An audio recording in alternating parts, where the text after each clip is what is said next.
Previously in episode 2. This is once where the Barrow filling station, Clyde Barrow's childhood home, was. Troopers Wheeler and Murphy were shot to death Easter Sunday. And this is an old hearse. Look at that.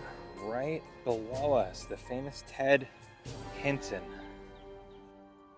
Welcome to the third and final episode of my 3-part Bonnie and Clyde series.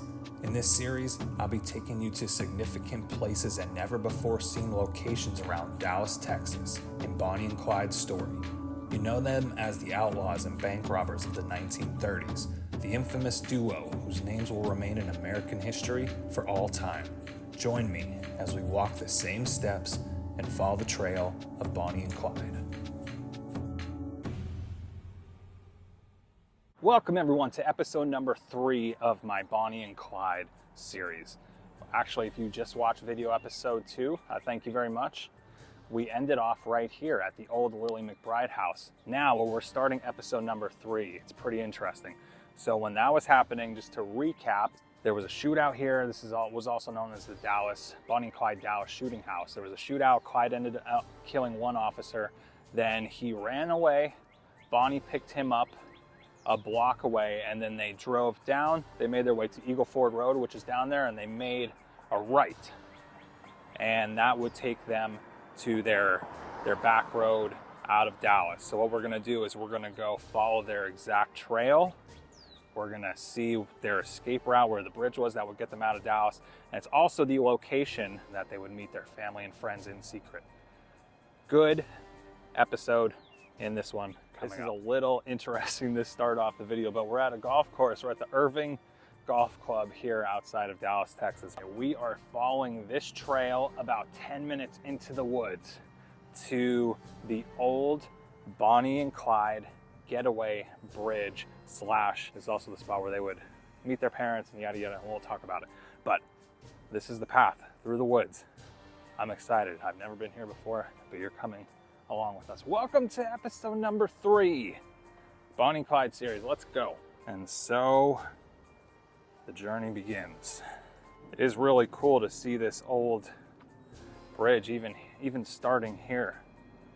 This would have been the start of the Bonnie and Clyde getaway. In reality, this road, it would have been pretty much exactly like this, except this would have been all dirt. And this was the road. It was a back road in and out of Dallas.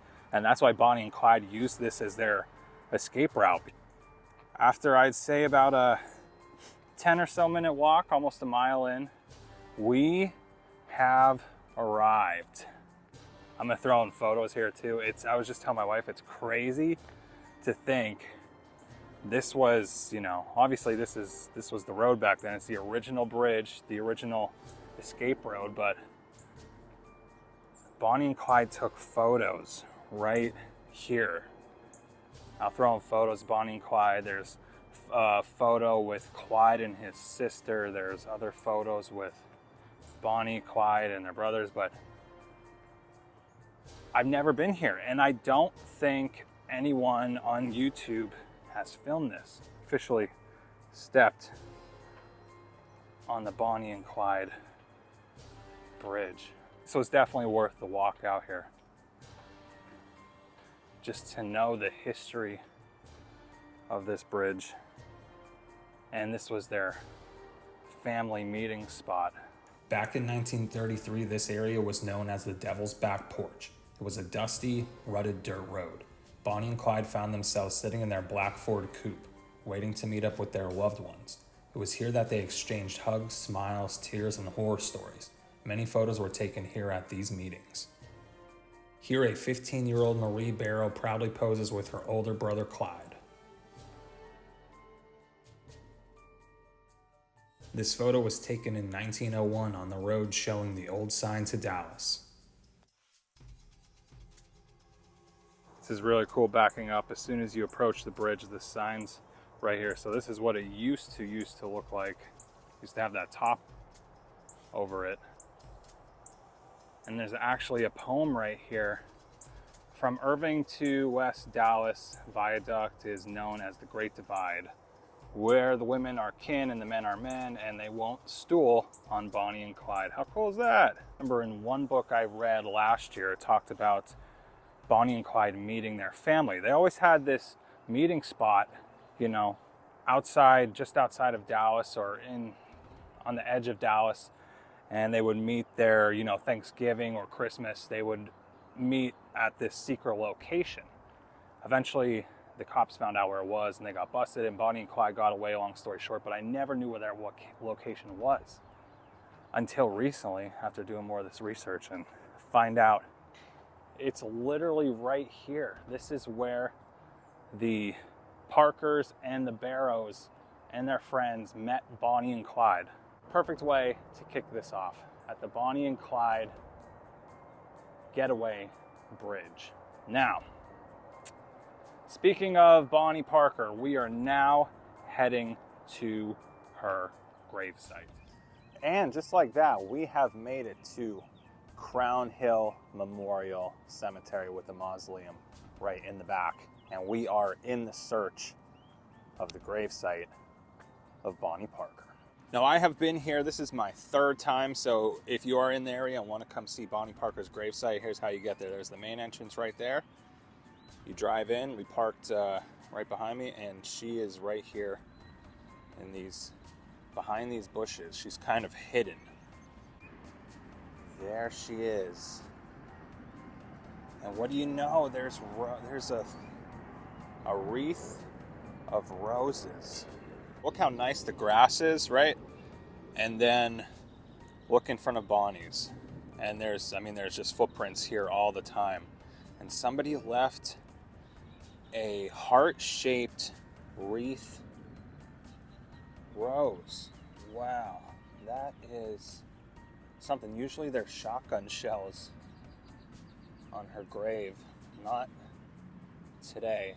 Next to her is her mother, Emma Parker. Bonnie Parker, October 1st, 1910 to May 23rd, 1934. As the flowers are all made sweet by the sunshine and the dew, so is this old world is made brighter by the lives of folks like you. So the story goes, Bonnie's wishes were to be buried next to Clyde. However, her mother, Emma, who's right next to her, Emma Parker, 1886 to 1944, said that is not happening. Obviously, you know, Bonnie was kind of on the right path with her life. She was very ambitious, as we've talked about in previous parts of this series. She just ended up with the wrong guy, and Emma said, no way are they going to be buried together. I do plan on throwing some funeral footage in here of Bonnie and Clyde's funeral, so that will be coming up. But it's still crazy to me, even though they were huge outlaws. I mean, if you think about it, they were known throughout the country. And when they had their funerals here in Dallas, it was an estimated about 20,000 people attended Bonnie's funeral, and then about 10,000 estimated attended Clyde's. Another fact, originally Bonnie was buried in a cemetery called Fish Trap Cemetery, and then she was exhumed and moved here in 1945 to Crown Hill Memorial.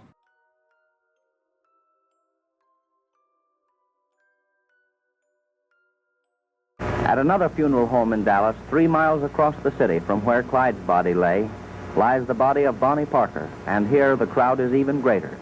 As far as is recorded, Bonnie Parker was the worst woman bandit since the days of Belle Starr. She is the only woman ever to be shot down by officers of the law in attempted capture. Bonnie's burial was attended only by close friends and relatives, which numbered about 150 people, including her sister, Billie Mace, who is now a prisoner of the law, charged with the killing of 2 state highway patrolmen, of which her sister Bonnie had already been accused. Billie Mace is attended at the funeral by 2 deputy sheriffs and a matron of the jail. Clyde Barrow's mother and father, seen in the foreground, and his brother, also pay their respects to the girl who was Clyde's only friend and who died by his side. In the last few words of Bonnie's own poem, which she penned before her death, to a few it means grief. To the law, it's relief. but it's death to Bonnie and Clyde. All right, everyone, now we're going to head to the funeral home in Dallas that Clyde's funeral was held, so let's go.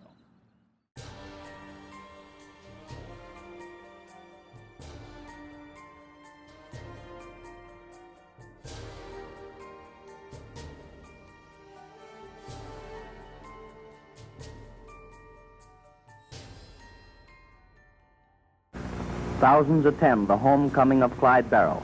In this Dallas funeral home, his body lies as a never-ending line of men, women, and children from every walk of life file by his casket for a fleeting glimpse of the boy who had wrought so much death and destruction.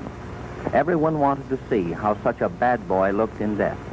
In life, his very presence would have struck fear to their hearts, but now they fear him not. Clyde's body is borne to the grave. Again, tragedy and shame descend upon his aged father and mother. Like his brother Buck, he died at the hands of the law.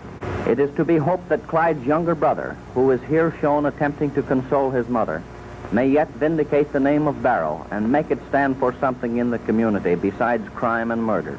It is to be hoped that he will be able to withstand the temptation of easy money and the pleadings of the devil and bring some measure of sunshine and happiness to the lives of his aged parents.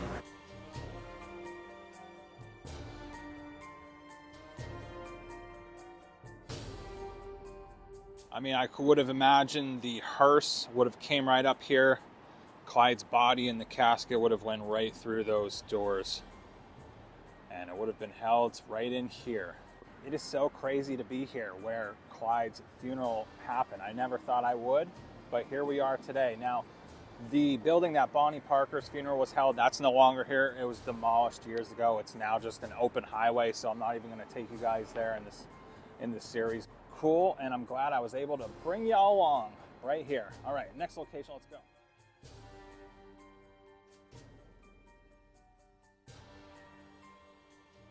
Well, we've made it to our final location, the final location in the three-part Bonnie and Clyde series, and I thought there's no better way to end it than to visit the gravesite of the one and only Clyde Barrow and Buck Barrow and the Barrow family plot. Western Heights Cemetery, let's go.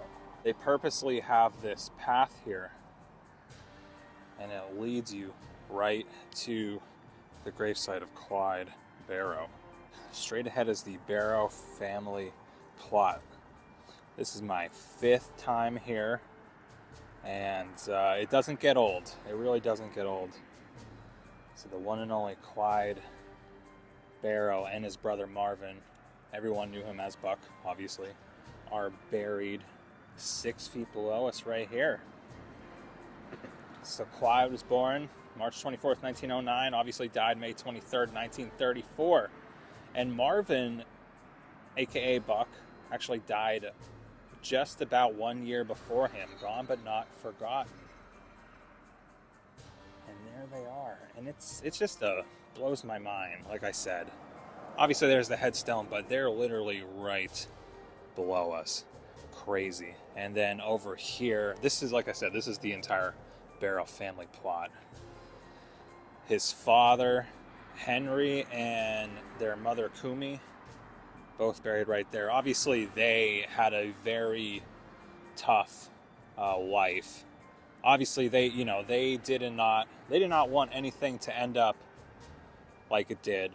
They were trying to get Clyde to turn himself in, and from the research I've done and the movies I've seen, if you ever watch The Highwaymen with Kevin Costner, it's really good. You could see his father, Henry, talking to, in the movie, Frank Hamer, who ended up in the posse that killed Clyde. But you could see his dad saying, just don't kill my boy. I know he needs to go to jail. He's probably going to be locked up for the rest of his life. Don't kill my boy. And they're like, we got to do what we got to do to take him down. So that's what happened. And then Elvin W. Barrow. Crazy. We were just talking to a woman who's volunteering trimming up the trees there, and there's a lot of volunteer organizations that are pitching in for this cemetery. But this empty plot right here, this has always been empty. It is purposely left empty for one day Bonnie Parker will be moved here next to Clyde. And what's crazy is one of their organizations just got an attorney. And the fight is back on to bring Bonnie Parker back here, well, to here, to be with Clyde. How nuts is that? All these years later, they're still trying to get her moved here. Crazy. I don't know, maybe one day. We just saw Bonnie's grave. Now we're seeing Clyde's, and maybe one day she'll be right here.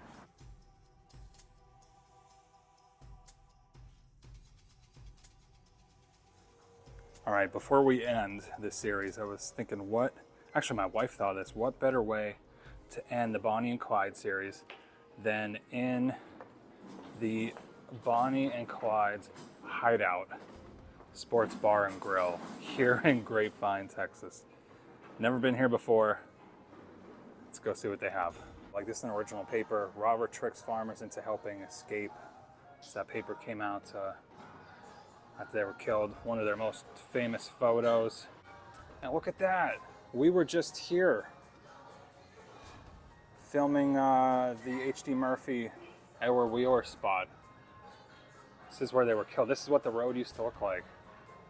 Wow, this photo of Bonnie was taken late March 33 in Joplin, Missouri. I didn't know that.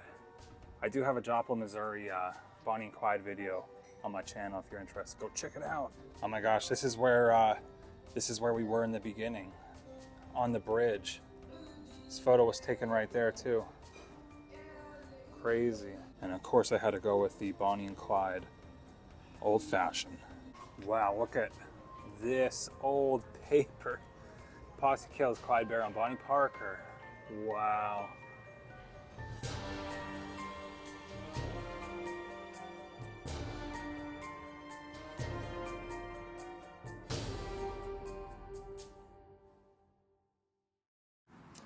Well, everyone, that is a wrap.